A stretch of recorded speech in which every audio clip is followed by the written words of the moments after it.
Okay, wow. Welcome to my channel.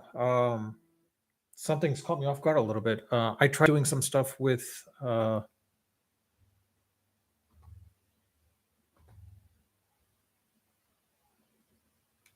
sorry, I was working with OBS. Some reason OBS was working. Then I downloaded a software called Camo Camera, which is part of the window, sort of part of Windows based more than anything else. I was trying to use it to mess around with the virtual backgrounds and all that stuff because apparently there's a plugin directly into OBS. But when I put that in play, I thought it was working. When I tried streaming, it didn't work. It was like zooming in on me for some reason. And then when I tried disabling camo and going OBS, it was still zooming in on me, which was really surprising. I don't know why that is.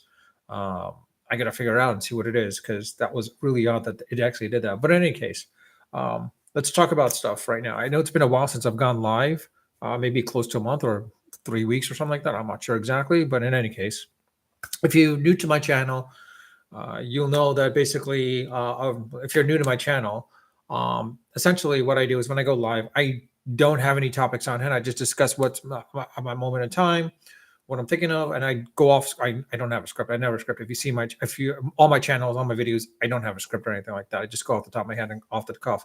But in any case, let's get to it. So basically, I try to keep it under 20-30 minutes basically for my lives and regular videos. I try to keep it under 5 to 10 minutes. Unless it's tech related, then I'll probably go a little bit longer. But in any case, when it comes to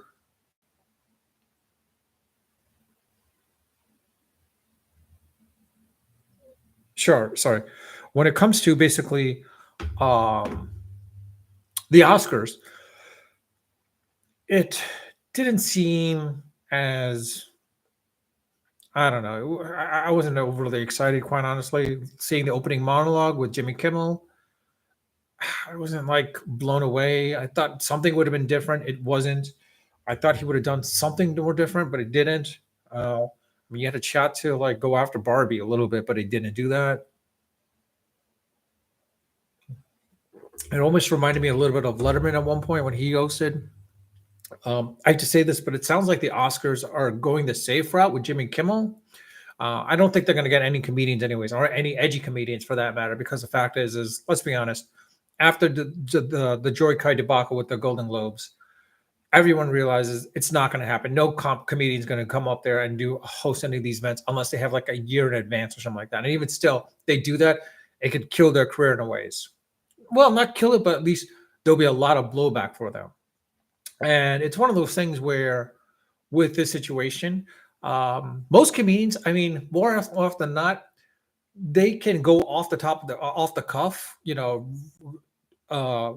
They'll have a bit, of course, but then they'll go off the reactions of the audience, which is basically the stars themselves. In this situation, when Coy was working off it, it didn't seem like he knew how to work with the audience or work off the audience. Like some of these, more of like improvisational. It doesn't seem like he's becoming more improvisational like he used to be. I think that's more of a case where like he's now refining it, similar to the way Chris Rock does it, and so forth. All these comedians do it. So it's one of those things where, like, the late night talk show hosts probably make more sense. I mean, honestly, I would love to see a Colbert coming on, or even for that matter, I don't want to say Fallon, because he's probably more of a guy that needs to rehearse, sort of like the SNL type of thing. But there's also James Corden, surprisingly. I mean, he's gone now, but he can still host once a year. I think he can do that. And from that perspective, I mean, I believe he has some aspects that he could apply. But then again, there's also that reputation he has, which I could see why no one wants to do it at that point. But in any case, the Oscars really weren't a surprise more than anything else, quite honestly. I mean, I was not surprised at how the way things played out. Oppenheimer, pretty much the big winner with the best movie, best director, best actor, best supporting actor. Now, best actress, I know that was never going to go to what's her face, because let's be honest, Emma Stone definitely knocked it out of the park. The one thing, there were maybe two good moments during the Oscars. One of them was the set of Barbie. I mean, it was kind of hilarious to see Ryan Gosling actually sing it out because full well he did not want to sing, but he went full blown into it at least. And so everyone's all surprised about like, oh, all the actors that were part of the as part of the set that were in the movies doing the choreography, like Sim Lu and whatever the guy's name was. I mean, honestly, it was like that was nothing new. I was like, yeah, that was nothing. But the one thing that did surprise me was seeing Slash there. That was a bit of a surprise. I was actually generally enamored with that. I'm like, oh, Slash, to the point where like because like being a guy that grew up in the 80s and 90s, a fan of Guns N' Roses, I was like really surprised and shocked about that. And the other one that was really good, which is what I thought, was when you had Schwarzenegger DeVito coming up and basically riffing off of Michael Keaton in the Batman series. Basically, you had Nolan working for Batman with Christian Bale, but you had Michael Keaton, the original I am Batman, type of person, basically. And like, you had DeVito and Schwarzenegger working off of that. The one thing though is the fact is of course, let's not forget Schwarzenegger actually was with the Clooney Batman, not with the Michael Keaton franchise, whereas Danny DeVito was Michael Keaton.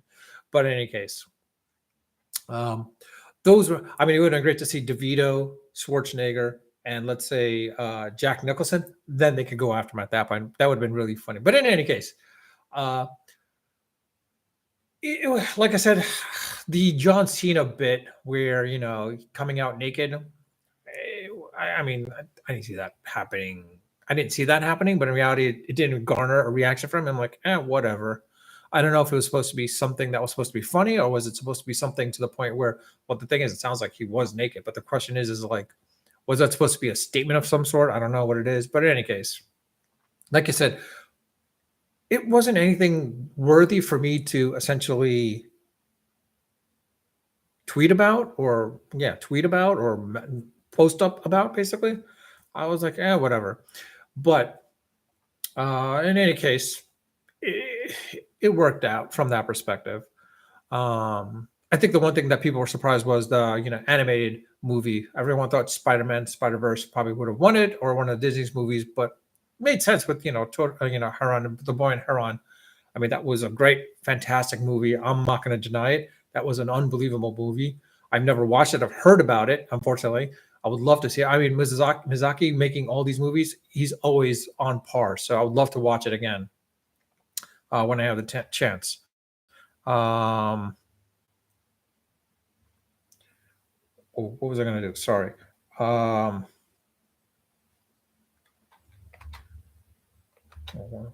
Anyways, I was going to discuss something. Oh yeah, as far as changing topics a little bit, Russell Wilson joining the Pittsburgh Steelers. Is it an upgrade? I don't know if it's an upgrade. I'm sorry about switching gears, but it's something that it has to be discussed. Is this an upgrade for the Pittsburgh Steelers? Honestly, versus Trubisky, I mean, it makes more sense because why? What the Steelers had, if they had a better quarterback, they definitely would have made the playoffs for sure. Is the Russell Wilson going to be that big of an upgrade? I don't know, honestly, because they're going to get probably going to get the Russell Wilson of like the last year and the year before, basically, where his skills have diminished considerably to the point like he might not be worth it. But the fact is like for Pittsburgh, it's on the upside for them because why? They got they signed up for the league minimum, practically $1.5 million, whatever it may be. But the fact is what do they have to lose? Because it's a case where Timlin with the defense, they should be able to be kept in games. It's just a matter of, can Russell Wilson keep his ego in check? Can he check his ego to the point of like he does what Peyton Manning did when he went to the Broncos from the Colts, knowing full well Manning didn't have the skills that he needed, but he knew how to game manage. Can Russell Wilson keep his ego in check, knowing full well that his skills have diminished, but listening to Timlin and maybe game manage and keep the Steelers in competitive play to the point where like he gives them the shot to win. They give him the shot to win, basically. Or he's given the opportunity to win. Put it this way, the defense will keep him in to give the opportunity for him to win the game. So that's the real question. Can he get that opportunity to win the game?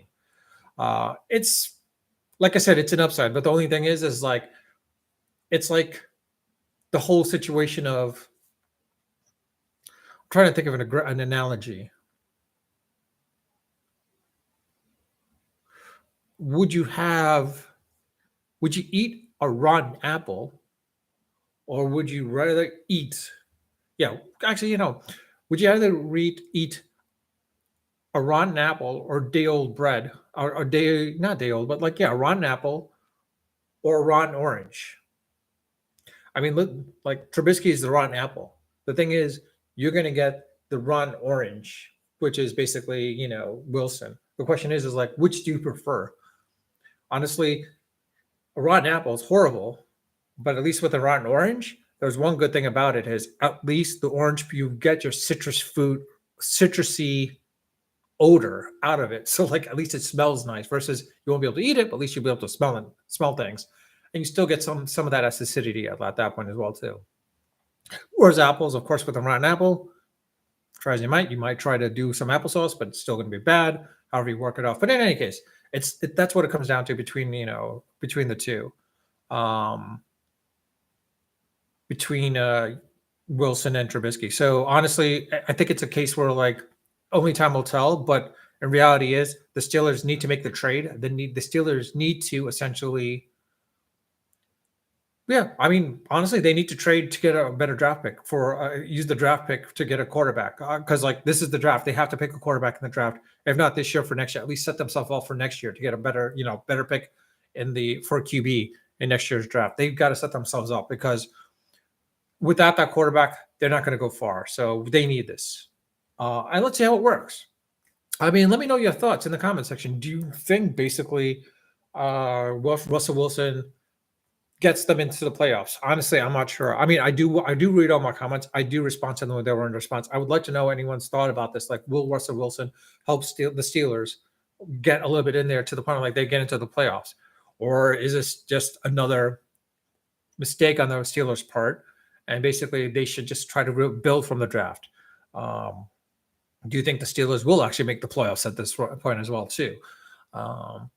Also, let me know your thoughts on the Oscars. Do you think it's a safe bet to go for next year's Oscars with Jimmy Kimmel, or do they go for someone else, another comedian, but not another comedian, but more of a late night talk show host or talk show host person that's funny, kind of, in that situation, like, or do they keep it Jimmy Kimmel? I mean, honestly, I think it's losing its bit.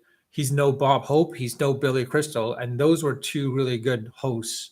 Billy Crystal, I think, was a great host. They need someone else that can bring that sort of ire that Billy Crystal brought, as well as Bob Hope. I've never seen Bob Hope's hosting the Oscars, but you could see clips out there.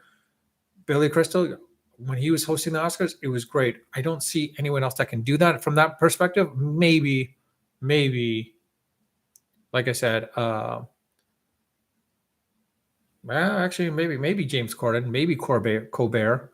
I don't know, but Colbert is more of a political person more than anything else, so it's going to be hard to say. I don't know who else could do this. I mean, I think they would need an actor that was in movies as a comedian that was in movies, but was also a stand-up comic. Now you might say, "Oh, what about Kevin Hart?" Yes and no, because he's got to be good improvisationally as well too, and that's the problem. Is I don't think Kevin Hart would be willing to do this anyways.